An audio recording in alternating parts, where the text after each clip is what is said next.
ಇವತ್ತಿನ ವಿಡಿಯೋಗೆ ನಿಮ್ಮೆಲ್ಲರಿಗೂ ಸ್ವಾಗತ. ಇವತ್ತು ಒಂದು ತುಂಬಾನೇ ಇಂಪಾರ್ಟೆಂಟ್ ಟಾಪಿಕ್ನ ನಾನು ನಿಮ್ಮ ಹತ್ರ ತೊಗೊಂಡು ಬಂದಿದ್ದೀನಿ. PUಗೆ ಎಂಟರ್ ಆಗಿದ ತಕ್ಷಣ ನಿಮ್ಮಲ್ಲಿ ಒಂದಷ್ಟು ಜನರಲ್ ಪ್ರಾಬ್ಲಮ್ಸ್ ಇರುತ್ತೆ. ಅದರಲ್ಲಿ ಒಂದು ಪ್ರಾಬ್ಲಮ್ ಏನಂದರೆ, because of such a vast syllabus, ಇಷ್ಟು ಜಾಸ್ತಿ ದೊಡ್ಡ ಸಿಲೆಬಸ್ ಇರೋದ್ರಿಂದ ಓದ್ತಿರೋದೆಲ್ಲ ಮರ್ತೋಗ್ತಿದೆ. ಮ್ಯಾಮ್, ನಾನು ಬರೀ PU ಬೋರ್ಡಿಗೆ ಪ್ರಿಪೇರ್ ಆಗ್ತಿಲ್ಲ, KCET, ನೀಟು, JEE ಎಕ್ಸಾಮ್ಸ್ಗೆಲ್ಲ ಪ್ರಿಪೇರ್ ಆಗ್ತಿದ್ದೀನಿ. ಇದರಿಂದಾಗಿ ನನಗೆ ಓದಿದ್ದೆಲ್ಲ ನೆನ್ಪಿಟ್ಕೊಳ್ಳೋಕ್ಕೆ ಆಗ್ತಿಲ್ಲ ಅನ್ನೋ ಒಂದು ನಿಮ್ಮ ಪ್ರಾಬ್ಲಮಿಗೆ ಇವತ್ತು ನಿಮ್ಮ ಹರ್ಷಿತಾ ಮ್ಯಾಮ್ ನಿಮ್ಮ ಸ್ಕ್ರೀನ್ಶಾಟ್ನ ಒಂದು ಸೊಲ್ಯೂಷನ್ನ ತಂದಿದ್ದಾರೆ. ಸೊ ತಡ ಮಾಡದೆ will start off with a solution. ಅದಕ್ಕಿಂತ ಮುಂಚೆ ಒಂದು ರಿಮೈಂಡರ್ ಮಕ್ಕಳ ನಿಮಗೆ. What is this reminder?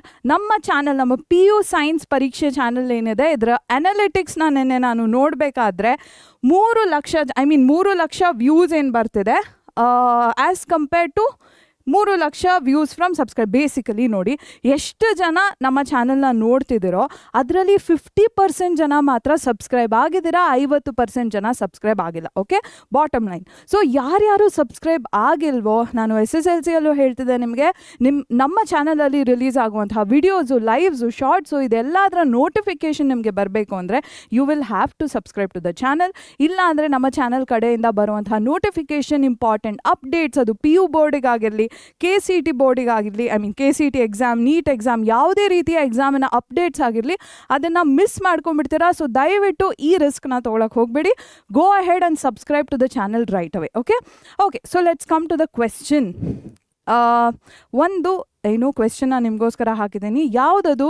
What chapters from SSLC do you remember the best? Okay, ಯಾವ ಅಧ್ಯಾಯಗಳು SSLCಯಲ್ಲಿ ಓದಿದಂಥ ಯಾವ ಅಧ್ಯಾಯಗಳು ತುಂಬ ಚೆನ್ನಾಗಿ ನಿಮಗೆ ನೆನಪಿದೆ ಅಂತ ನನಗೆ ಕೆಳಗೆ ಹೋಗಿ ಕಾಮೆಂಟ್ ಸೆಕ್ಷನಲ್ಲಿ ತಿಳಿಸಿ. ಬೇರೆ ಸಬ್ಜೆಕ್ಟನ್ನು ಚಾಪ್ಟರ್ಸು ಹಾಕ್ಬೋದು, ಬಟ್ ಐಡಿಯಲಿ ನಮ್ಮ ಸೈನ್ಸಿನ ಚಾಪ್ಟರ್ಸ್ನ ಹಾಕಿದ್ರೆ ಬೆಸ್ಟ್ ಇರುತ್ತೆ. ಸೊ ಸೈನ್ಸಲ್ಲಿ 13 ಚಾಪ್ಟರ್ಸ್ ಏನಿತ್ತು, 13 ಚಾಪ್ಟರ್ಸ್ ಏನಿತ್ತು ನಿಮಗೆ ಅಧ್ಯಾಯಗಳು ವಿಜ್ಞಾನದಲ್ಲಿ, ಇದರಲ್ಲಿ ಯಾವುದು ನಿಮಗೆ ಚೆನ್ನಾಗಿ ನೆನಪಿದೆ ಅಂತ ಕಾಮೆಂಟ್ ಸೆಕ್ಷನಲ್ಲಿ ಹಾಕಬೇಕು. ಓಕೆ, ಸೊ ಕಾಮೆಂಟ್ ಸೆಕ್ಷನಲ್ಲಿ ಹಾಕಿ ನನಗೆ ವಾಪಸ್ ಬನ್ನಿ ಈ ವಿಡಿಯೋಗೆ. ನನಗೇನನ್ಸುತ್ತೆ, ನನಗನ್ಸೋ ಪ್ರಕಾರ most of you students will remember first ಟರ್ಮಿನ ಚಾಪ್ಟರ್ಸ್. ಲೈಫ್ ಪ್ರಾಸೆಸಸ್ ಆಗಿರಲಿ, ಎಲೆಕ್ಟ್ರಿಸಿಟಿ ಆಗಿರಲಿ, ಅಥವಾ ಆ್ಯಸಿಡ್ ಬೇಸಿಸ್ ಆಗಿರಲಿ. ಸೊ ಫಸ್ಟ್ ಟರ್ಮಿನ ಚಾಪ್ಟರ್ಸ್ ನಿಮಗೆ ಜಾಸ್ತಿ ನೆನಪಿರುತ್ತೆ ಅನ್ನೋ ಒಂದು ನನ್ನ ಅನಿಸಿಕೆ. Okay, so what is the reason behind this? ನೀವು ಕಾಮೆಂಟ್ ಸೆಕ್ಷನಲ್ಲಿ ನೋಡ್ಬೋದು. ಬೇರೆಯವ್ರಿಗೆ ಯಾವ ಚಾಪ್ಟರ್ ಚೆನ್ನಾಗಿ ನೆನಪಿದೆ ಅಂತ ನೀವು ಕೂಡ ಚೆಕ್ ಮಾಡ್ಬೋದು. ಫಸ್ಟ್ ಟರ್ಮಿನ chapters most of the times ಚೆನ್ನಾಗಿ ನೆನಪಿರುತ್ತೆ, ಅಥವಾ ತುಂಬಾ ಕಷ್ಟ ಇದ್ದಂಥ ಚಾಪ್ಟರ್ಸು ನಿಮಗೆ ಚೆನ್ನಾಗಿ ನೆನಪಿರುತ್ತೆ. So what is the reason behind it? So ನೀವು ಫಸ್ಟ್ ಟರ್ಮಿನ ಚಾಪ್ಟರ್ಸ್ ಏನಿರುತ್ತೆ ಅಲ್ವಾ ಮಕ್ಕಳ, ಎಸ್ಪೆಷಲಿ ಲೈಫ್ ಪ್ರಾಸೆಸಸ್ ಅಥವಾ ಎಲೆಕ್ಟ್ರಿಸಿಟಿ ರೀತಿಯ ಚಾಪ್ಟರ್ಸ್ ಏನಿದೆ, ಅದನ್ನು ನೀವು FA 1ಗೂ ಓದಿರ್ತೀರಾ, FA 2ಗೂ ಓದಿರ್ತೀರಾ, SA 1ಗೂ ಓದಿರ್ತೀರಾ, FA 3ಗೆ ಓದಿರಲ್ಲ. ಮತ್ತು 3 ಅಥವಾ 2 ಪ್ರಿಪ್ರೇಟ್ರಿ ಎಕ್ಸಾಮ್ಸ್ ಏನಿತ್ತು, ಸರಣಿ ಪರೀಕ್ಷೆ ಏನು ನಡೆದಿತ್ತು, ಅದಕ್ಕೂ ಓದಿರ್ತೀರಾ, ಆ್ಯಂಡ್ ಬೋರ್ಡ್ ಎಕ್ಸಾಮಿಗೂ ಓದಿರ್ತೀರಾ ಅಲ್ವಾ. So a lot of the times ಏನಾಗ್ತಿದೆ, ರಿಪೀಟೆಡ್ ರಿವಿಷನ್ ಆಗ್ತಿದೆ. ಓಕೆ, ರಿಪೀಟೆಡ್ ರಿವಿಷನ್ ಆಗ್ತಿದೆ. ಮತ್ತೆ ನೀವು ಆ ಅಧ್ಯಾಯಗಳ ಪರಿಷ್ಕರಣೆ ಮಾಡಿರ್ತೀರ. Because of this repeated revision ಆ ಚಾಪ್ಟರ್ಸ್ ಏನಿದೆ ನಿಮ್ಮ ಮೆಮರಿಯಲ್ಲಿ ಹಾಕ್ದಂಗೆ ಉಳ್ಕೊಬಿಟ್ಟಿದೆ. ಓಕೆನಾ ಮಕ್ಕಳ? So this is the reason behind your strong memory of these chapters. Okay, what is that? It is repetition and it is practice. ಅಂದರೆ ಮತ್ತೆ ಪರಿಷ್ಕರಣೆ ಮಾಡೋದು ಹಾಗೂ ಅಭ್ಯಾಸ ಮಾಡೋದ್ರಿಂದ ಈ ಅಧ್ಯಾಯಗಳು, ವಿಷಯಗಳು, ಪರಿಕಲ್ಪನೆಗಳು ನಿಮ್ಮ ತಲೆಯಲ್ಲಿ ಚೆನ್ನಾಗಿ ಚಾಪ್ ಮೂಡಿಸ್ಬಿಡತ್ತೆ, ಚೆನ್ನಾಗಿ ಮೆಮರಿಯಲ್ಲಿ ಸ್ಟೋರ್ ಆಗಿಬಿಡತ್ತೆ. Okay, so what is the first step for you to, ಈ ರೀತಿ ನೀವು ಚೆನ್ನಾಗಿ ನೆನ್ಪಿಟ್ಕೋಬೇಕಂದ್ರೆ what is the first step for you to do? Effective ಆಗಿ ನೀವು ರಿವಿಷನ್ ಮಾಡಬೇಕು. ತುಂಬ ಒಳ್ಳೆಯ ರೀತಿಯಲ್ಲಿ ನೀವು ಪರಿಷ್ಕರಣೆನ ಮಾಡಬೇಕು. ಓಕೆ, ಸೊ ಈ ಎಫೆಕ್ಟಿವ್ ರಿವಿಷನ್ ಏನಿದೆ ಅಲ್ವಾ ಮಕ್ಕಳ, ಈ ಎಫೆಕ್ಟಿವ್ ರಿವಿಷನ್ ಏನಿದೆ ಅಲ್ವಾ, this is a step by step process ಆಗಿರುತ್ತೆ. ಓಕೆ, ಹಂತವಾಗಿ ನೀವು ಒಂದು ಒಳ್ಳೆಯ ರೀತಿಯಲ್ಲಿ ಪರಿಷ್ಕರಣೆ ಮಾಡ್ಬೋದು. ಸೊ ಈ ಎಫೆಕ್ಟಿವ್ ರಿವಿಷನಿಗೆ ಫಸ್ಟ್ ಸ್ಟೆಪ್ ಏನಾಗಿರುತ್ತೆ? It is effective studying. ನೀವು ಒಳ್ಳೆಯ ರೀತಿಯಲ್ಲಿ ಪರಿಷ್ಕರಣೆ ಮಾಡಬೇಕು ಅಂದರೆ ಮೊದಲನೇ ಹಂತ, first step is effective studying. ಒಳ್ಳೆಯ ರೀತಿಯಲ್ಲಿ ಪರಿಣಾಮಕಾರಿಯಾಗಿ ಅಧ್ಯಯನ ಮಾಡಬೇಕಾಗೋದು. Okay, so how are you going to effectively study? For example let's take living world. Living world ನಮ್ಮ ಬಯಾಲಜಿಯಲ್ಲಿ ಚಾಪ್ಟರ್ ಅಲ್ವಾ. ಸೊ ಲಿವಿಂಗ್ ವರ್ಲ್ಡ್ನ ನೀವು ಇದರ್ ಟೆಕ್ಸ್ಟ್ ಬುಕ್ಕಿಂದ ಓದ್ಕೋಬೋದು ಅಥವಾ ನಮ್ಮ ಒನ್ ಶಾರ್ಟ್ ವಿಡಿಯೋಸ್ನ ಓದ್ಕೋಬೋದು. ಸೊ ಈ ರೀತಿ ಓದ್ಕೋಬೇಕಾದ್ರೆ 2 ಕ್ಯಾಟಗರೀಸ್ ಆಫ್ ಸ್ಟೂಡೆಂಟ್ಸ್ ಇರ್ತಾರೆ. ಒಬ್ಬರು ಏನು ಮಾಡ್ತಾರೆ, ಪ್ಯಾಸಿವ್ ಆಗಿ ಓದ್ಕೋತಾರೆ, ಸುಮ್ಮನೆ ಟೆಕ್ಸ್ಟ್ ಬುಕ್ಕಲ್ಲೊಂದು ಕತೆ ಓದ್ಕೊಂಡಂಗೆ ಓದ್ಕೋತಾರೆ, ನಿಷ್ಕ್ರಿಯವಾಗಿ, ಜಾಸ್ತಿ ಅದರಲ್ಲಿ ಏನು ಶ್ರಮ ಹಾಕ್ತಿರಲ್ಲ, ಸುಮ್ಮನೆ ಓದ್ಕೊಂಡು ಓದೋದು. ಇನ್ನೊಬ್ಬರು ಆ್ಯಕ್ಟಿವ್ ಆಗಿ ಓದ್ತಾರೆ, ಸಕ್ರಿಯವಾಗಿ ಓದ್ತಾರೆ. What is active studying? ನೀವು ನೋಟ್ಸ್ನ ಮಾಡ್ಕೋತೀರಾ, ಓದ್ಕೋಬೇಕಾದ್ರೆ ಗಮನ ಕೊಟ್ಟು ಓದ್ಕೊಂಡು ಅದರೊಟ್ಟಿಗೆ ನೋಟ್ಸ್ನ ಮಾಡ್ಕೋತೀರಾ. ಅದಾದಮೇಲೆ ಕೀವರ್ಡ್ಸ್ನ ಅಂಡರ್ಲೈನ್ ಮಾಡ್ತೀರಾ. ಪ್ರಮುಖ ಪದಗಳೇನಿದೆ ಅದನ್ನು ಇದರ ಅಂಡರ್ಲೈನ್ ಮಾಡ್ಕೊಂಡು ಹೋಗ್ಬೋದು ಟೆಕ್ಸ್ಟ್ ಬುಕ್ಕಲ್ಲಿ, ಅಥವಾ ನೀವು ಓದ್ತಿದ್ದ ಹಾಗೆ ಏನು ನಿಮ್ಮ ನೋಟ್ಸಿನಲ್ಲಿ ಬರಿತಾ ಅದನ್ನು ಅಂಡರ್ಲೈನ್ ಮಾಡ್ತಾ ಹೋಗ್ಬೋದು, ಕೀವರ್ಡ್ಸ್ನ ಅಂಡರ್ಲೈನ್ ಮಾಡ್ತಾ ಹೋಗ್ಬೋದು. ಓಕೆ, ಆ್ಯಂಡ್ ಪ್ಯಾಸಿವ್ ಆಗಿ ಸ್ಟಡಿ ಮಾಡೋ ಹಾಗಿಲ್ಲ. ಸುಮ್ಮನೆ ಒಂದು ಕಡೆ ಒನ್ ಶಾರ್ಟ್ ವಿಡಿಯೋಸ್ ರನ್ ಮಾಡೋಕ್ಕೆ ಬಿಟ್ಟು ನೀವು ನಿಮ್ಮ ಕೆಲಸ ಸೈಡಲ್ಲಿ ಮಾಡ್ಕೋತಿದ್ರೆ ಅದನ್ನು ಆ್ಯಕ್ಟಿವ್ ಸ್ಟಡಿಯಿಂಗ್ ಅನ್ನೋದಿಲ್ಲ. So the first step of effective revision is effective studying. ನೀವು ಓದಬೇಕಾದ್ರೆ ಗಮನ ಕೊಟ್ಟು ಓದಬೇಕು, ಆ್ಯಕ್ಟಿವ್ ಆಗಿ ಓದಬೇಕು. ಓಕೆ, ನೆಕ್ಸ್ಟು ಸೆಕೆಂಡ್ ಸ್ಟೆಪ್ ಏನಿದೆ, it is structured and frequent revision. So ಒಂದು ಪರ್ಟಿಕ್ಯುಲರ್ ರೀತಿಯಲ್ಲಿ ನೀವು ರಿವಿಷನ್ನ ಮಾಡಲೇಬೇಕು. ಓಕೆನಾ? ಸೊ ಈ ರಿವಿಷನ್ನ ಹೇಗೆ ಮಾಡೋದು ಅಂತ ನಾನು ಹೇಳ್ಕೊಡ್ತೇನೆ ನಿಮಗೆ. ಫಸ್ಟ್ ಡೇ ಏನು ಮಾಡ್ತೀರಾ, ಲಿವಿಂಗ್ ವರ್ಲ್ಡಲ್ಲಿ let's take order of classification. ನಿಮಗೆ ಏನು ಜೀನಸ್, ಸ್ಪೀಶೀಸ್ ಎಲ್ಲ ಬರುತ್ತೆ ಅಲ್ವಾ. ಸೊ ಲೆಟ್ಸ್ ಸೇ ನೀವು order of ಕ್ಲಾಸಿಫಿಕೇಷನ್ನ ಓದ್ಕೋತಿರ್ತೀರ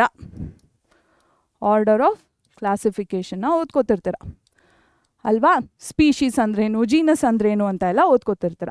so first day ಏನು ಮಾಡ್ತೀರಾ, ಒಂದು ಎಫೆಕ್ಟಿವ್ ವೇಯಲ್ಲಿ ಸ್ಟಡಿ ಮಾಡಿಬಿಟ್ಟು ನೀವು ಇದರ ನೋಟ್ಸ್ನ ಪ್ರಿಪೇರ್ ಮಾಡ್ಕೋತೀರಾ. ಓಕೆನಾ? I am just giving you an example. ಈ ಎಕ್ಸಾಂಪಲ್ ಬೇರೆ ಯಾವುದೇ ಚಾಪ್ಟರ್, ಯಾವುದೇ ಕಾನ್ಸೆಪ್ಟಿಗೂ ನೀವು ಅಪ್ಲೈ ಮಾಡ್ಬೋದು. Okay, so first day how are you going to study order of classification? You are going to study effectively, active ಆಗಿ ಟೆಕ್ಸ್ಟ್ ಬುಕ್ಗೆ ಗಮನ ಕೊಟ್ಕೊಂಡು ಓದ್ತೀರಾ, and you are going to make relevant notes. Okay, then first day, let's assume that first day is a Monday. Okay, Monday is the first day ಅಂತ ಅಂದ್ಕೊಳ್ಳೋಣ. Okay, next second day which is Tuesday. What are you going to do? ಆ notes ಮಾಡ್ಕೊಂಡಿರ್ತೀರ ಅಲ್ವಾ, ಆ ನೋಟ್ಸ್ನ use ಮಾಡಿಕೊಂಡು ನೀವು ರಿವಿಷನ್ನ ಮಾಡ್ತೀರಾ. ಇಡೀ ಟೆಕ್ಸ್ಟ್ ಬುಕ್ನ ಮತ್ತೆ ಹೋಗಿ ಓದಲ್ಲ, ನೀವು ಮಾಡ್ಕೊಂಡಿರುವಂತಹ ನೋಟ್ಸ್ನ ನೋಡಿಕೊಂಡು ಒಂದು ರೌಂಡು ರಿವಿಷನ್ನ ಮಾಡ್ತೀರಾ. Okay, so Tuesday you are going to revise it once, and Tuesday is known as D2. ನೀವು ಫಸ್ಟ್ ಡೇ ಯಾವತ್ತು ಓದ್ತೀರಾ, that is D1. Second day ಯಾವಾಗ ರಿವೈಸ್ ಮಾಡ್ತೀರಾ, that is D2. Okay, so this is Tuesday. Next ಸ್ಟೆಪ್ನಲ್ಲಿ ಏನು ಮಾಡ್ತೀರಾ ಮಕ್ಕಳ, ಒಂದು 3-4 ಡೇಸ್ ಗ್ಯಾಪ್ ಆದಮೇಲೆ W1 which is the weekend, ಆ ವಾರದ weekend. It can be Saturday or Sunday. ಆ ವಾರದ weekend, Saturday or Sunday. D1 was Monday, D2 was Tuesday, W1 is Saturday or Sunday. ಆವಾಗ ಏನು ಮಾಡ್ತೀರಾ, Monday, Tuesday, Wednesday, Thursday, Friday ಓದ್ಕೊಂಡಿರುವಂಥ ಟಾಪಿಕ್ಸ್ನ ಮತ್ತೆ ನೋಟ್ಸ್ನ ಯೂಸ್ ಮಾಡಿಕೊಂಡು ರಿವೈಸ್ ಮಾಡ್ತೀರಾ. ಮೇ ಬಿ ನೀವು ಟ್ಯೂಸ್ಡೇ ಆರ್ಡರ್ ಆಫ್ ಕ್ಲಾಸಿಫಿಕೇಷನ್ ಓದ್ಕೊಂಡ್ರಿ, ಅದಾದಮೇಲೆ ವೆಡ್ನೆಸ್ಡೇ ಮೇ ಬಿ ನೀವು binomial nomenclature ಓದ್ಕೊಂಡ್ರೇನೋ.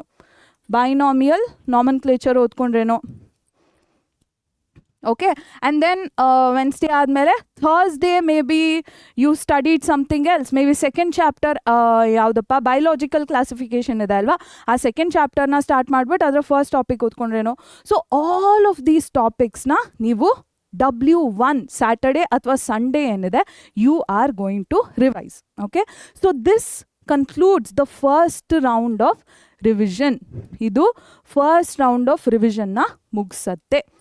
Next round of revision ಯಾವಾಗ ಮಾಡಬೇಕು, W2 ಮಾಡಬೇಕು. W2 ಅಂದರೆ ಯಾವಾಗ, ಸ್ಯಾಟರ್ಡೇ ಸಂಡೇ ಆಯಿತು, ನೆಕ್ಸ್ಟ್ ಸ್ಯಾಟರ್ಡೇ ಆ್ಯಂಡ್ ಸಂಡೇ, ಮುಂದಿನ ವಾರದ ವೀಕೆಂಡಲ್ಲಿ ನೀವು ಹಿಂದಿನ ವಾರದ ರಿವಿಷನ್ ಏನೇನು ಮಾಡಿದ್ರಿ ಅದನ್ನು ಮತ್ತೆ ರಿವೈಸ್ ಮಾಡ್ತೀರಾ.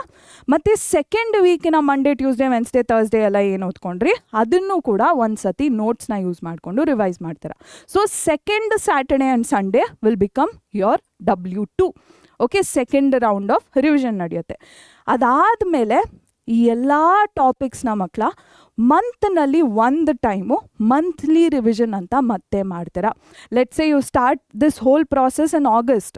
ಸೊ ಆಗಸ್ಟ್ 30th ಏನಿದೆ, ನೀವು ಈ ಇಡೀ ಮಂತಿನ ನೋಟ್ಸ್ನ ಒಂದು ಡೇ ರಿವೈಸ್ ಮಾಡ್ತೀರಾ. ಆಗಸ್ಟ್ 30th ನೀವು ನಾಮಿನೇಟ್ ಮಾಡಿಕೊಂಡು ಇಡೀ ಮಂತಿನ ಸ್ಟಡೀಸ್ನ ರಿವಿಷನ್ ಮಾಡ್ತೀರಾ.